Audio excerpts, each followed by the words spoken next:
നമുക്ക് കഴിഞ്ഞ ദിവസം കൃഷിഭവനിൽ നിന്ന് 300 രൂപ അടച്ചിട്ട് കുറച്ച് സാധനങ്ങൾ കിട്ടി കേട്ടോ. ഒരു 10 മുളകിൻ്റെ തൈ, 10 തക്കാളിയുടെ തൈ, അത് വഴുതനയാന്ന് തോന്നുന്നു, 10 വഴുതനയുടെ തൈ. ഈ സംഭവം എന്താണെന്ന് എനിക്ക് മനസ്സിലായില്ല കേട്ടോ. ഇത് അറിയുന്നവരൊന്ന് പറഞ്ഞു തരണേ, ഇതെന്താണെന്ന്. ഞാനല്ല അത് വാങ്ങാൻ പോയത്, അപ്പനാണ് പോയി വാങ്ങിക്കൊണ്ട് വന്നത്. ഇതെനിക്ക് വന്ന് മറ്റേ നിത്യവഴുതനങ്ങയാന്ന് തോന്നുന്നു. ഇതെന്താണെന്ന് എനിക്ക് മനസ്സിലായിട്ടില്ല. ഇത് ഏതോ പയറിൻ്റെ വെറൈറ്റി എന്തോ സാധനമാണ് ഇത്. പിന്നെ പപ്പായയുടെ തൈ, എനിക്ക് തോന്നുന്ന റെഡ് ലേഡി ആയിരിക്കും. പിന്നെ ഒരു കിറ്റുണ്ട്, അതിനകത്തുള്ള സാധനങ്ങൾ ഞാൻ കാണിച്ചു തരാം.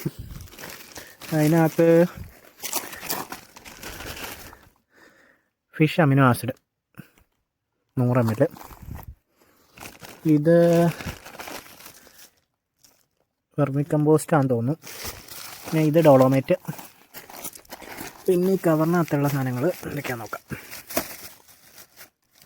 ഒറ്റ സെക്കൻഡ്. പിന്നെ കവറിലുള്ളത് സമ്പൂർണ്ണ, നമ്മുടെ പച്ചക്കറിക്കൊക്കെ ആക്കുന്ന ന്യൂട്രിയൻ്റ് മിക്സാണത്.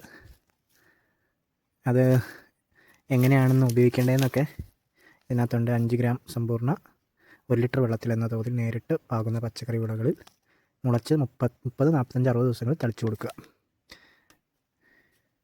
ഇത്രയും ചെറിയ സാധനത്തിന് 110 രൂപയൊക്കെ എഴുതിയിട്ടുണ്ട് കേട്ടോ. സമ്പൂർണ്ണയ്ക്ക് 200 ഗ്രാമിന് 110 രൂപയുണ്ടോ? എനിക്ക് തോന്നുന്നില്ല. പിന്നെ ഉള്ളത് ഇതെന്താ, ട്രൈക്കോഡർമയുടെ ലിക്വിഡാട്ടോ ഇത്. ഇതൊരു മിത്ര കുമിളാണ്. പിന്നെ ഇതെന്താ,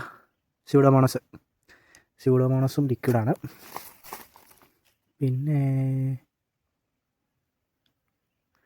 വേപ്പെണ്ണ, വെളുത്തുള്ളി, കാന്താരി, മുളക് സോപ്പ്. ഇതെന്തിനാ? 6 ഗ്രാം 1 ലിറ്റർ വെള്ളത്തിൽ കലക്കി തളിക്കുക. 15 ദിവസം ഇടവിട്ട് തളിച്ചാൽ കൂടുതൽ ഫലപ്രദം. കീടാക്രമണത്തിൻ്റെ തുടക്കത്തിൽ തന്നെ ഉപയോഗിക്കുക. ലായനി നല്ലപോലെ ഇളക്കി ഒഴിച്ച ശേഷം തളിക്കുക.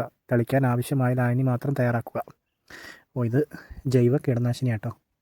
ഈ സംഭവം എനിക്ക് എന്താണെന്ന് അറിയില്ലായിരുന്നു. കൊള്ളാം. അപ്പോൾ ഇത്രയും സാധനങ്ങളാണ് കിട്ടിയത്. ഫിഷ് അമിനോ ആസിഡുണ്ട്, പിന്നെ നമ്മുടെ സമ്പൂർണ്ണയുണ്ട്, ഇത്രയും തൈകളുണ്ട്, ഡോളോമേറ്റ്, പിന്നെ കൊക്കോപ്പിറ്റ്. അപ്പോൾ ഇത് കിട്ടിയവരാരെങ്കിലും ഒക്കെ ഉണ്ടെങ്കിൽ ഒന്ന് കമൻറ്റ് ചെയ്യണേ. 300 രൂപയായിട്ട് നമ്മൾ കൃഷിഭവനിൽ അടച്ചത്, ഉപഭോക്തൃ വിഹിതം. അപ്പോൾ കാണാം, ഇതൊക്കെ ഇനി നട്ടു വെക്കണം. കൂടുതൽ വിശേഷങ്ങളായിട്ട് വീണ്ടും കാണാം.